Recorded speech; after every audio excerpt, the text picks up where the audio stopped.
Hello all எல்லோரும் எப்படி இருக்கீங்க? நானும் நல்லா இருக்கேன்.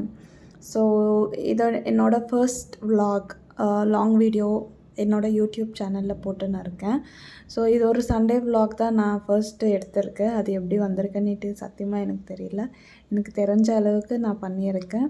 ஸோ ஏதாவது மிஸ்டேக் இருந்துச்சுன்னா ஏதாவது கரெக்ட் பண்ணிக்கணுன்னாக்கா சொல்லுங்கள். நான் நெக்ஸ்ட் வீடியோவில் இருந்து கரெக்டாக போடுறேன். ஸோ இந்த விலாகில் பார்த்தீங்கன்னாக்கா ஃபர்ஸ்ட் டைம் நான் ஒரு 10 பேருக்கு ஆகிற மாதிரி சமைக்கிறேன். ஸோ அதுதான் ஆஸ் அ பிகினராக நான் எப்படி இதை மேனேஜ் பண்ணேன்னு சொல்லிட்டு தான் பார்க்க போகிறோம். சாப்பாடு, ரசம், குழம்பு இதெல்லாம் வச்சுடுவேன். பட் இந்த மாதிரி வெரைட்டி ரைஸ் பண்ணுறது இதுதான் ஃபர்ஸ்ட் டைம். அதனால தான் ஷூட் பண்ணேன்.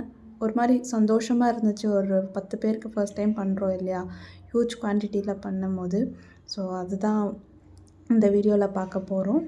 அன்றைக்கி சண்டே மார்னிங் டே ஸ்டார்ட் பண்ணதே ஸ்லோவாக தான் போயின்னு இருந்துச்சு.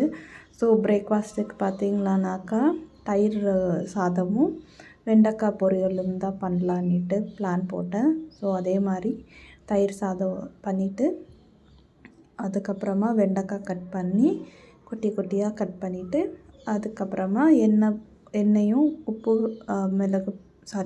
காரப்பொடி போட்டு ஒரு ஃப்ரை மாதிரி பண்ணி வச்சேன். ஸோ தயிர் சாதத்துக்கு ரொம்ப சூப்பராக இருந்துச்சு. அதுக்கப்புறமா தயிர் ஊற்றி வைக்கலான்னு சொல்லிவிட்டு முந்தா நாள் இருந்த பாலும் கொஞ்சம் தயிர் ஊற்றிட்டு ஒரு சின்னதாக மிளகா காம்பு போடணும். அதுக்கு பதிலாக நான் மிளகாவே போட்டுட்டேன்.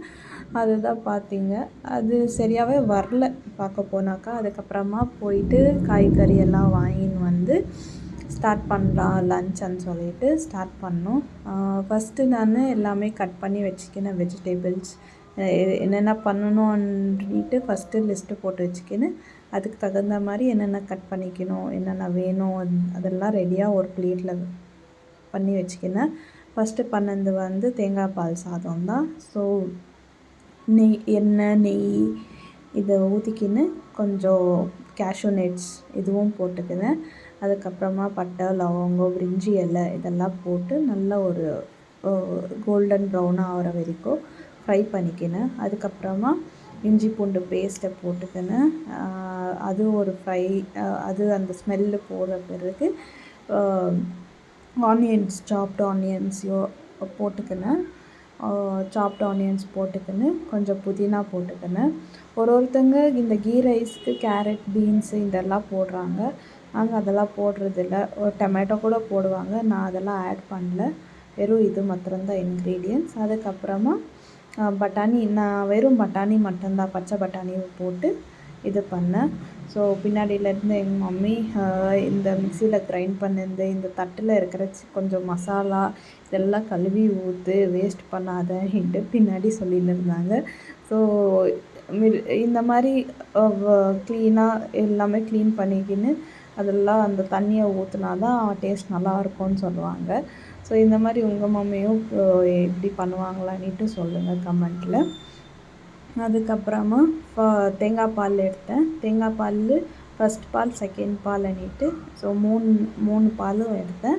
கொஞ்சம் கொஞ்சமாக தண்ணி ஊற்றின்னு ஸோ அதுதான் மெஷர் பண்ணணுன்னு சொல்லிவிட்டு 1:2 ஒரு கிளாஸ் அரிசியானாக்கா 2 கிளாஸ் தண்ணி. ஸோ 2 கிளாஸ் தண்ணியில் 1 கிளாஸ் தேங்காய் பால், இன்னொரு கிளாஸ் தண்ணின்ற ப்ரொப்போர்ஷனில் தான் பண்ணேன். அதுக்கப்புறமா ஊற்றிட்டு கொஞ்சம் உப்பு போட்டு நல்லா கொதி வந்த பிறகு அரிசியை போட்டு தம் வச்சுட்டேன்.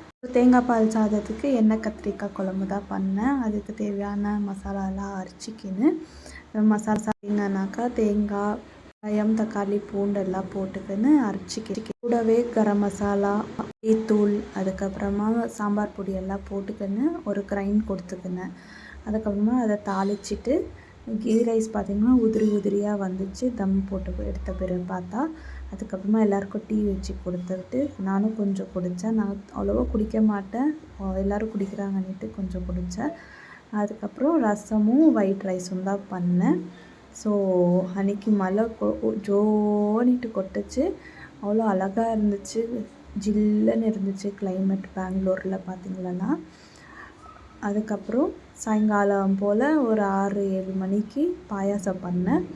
ஸோ பாயாசத்துக்கு ஆல்ரெடி சேமியா ரோஸ்டட் சேமியா தான் வாங்கியிருந்தோம், எம்டியாகுது. பட் ஸ்டில் நான் கொஞ்சம் நெய்யை விட்டு கொஞ்சம் ஃப்ரை பண்ணேன்.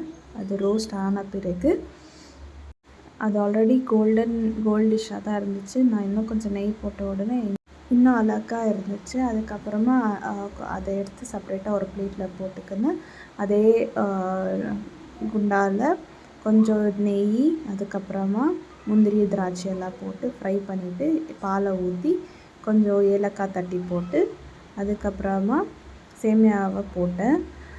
இது போட்ட பிறகு நான் மெயினான இன்க்ரீடியன்ட் சர்க்கரையே போட மறந்துட்டேன்.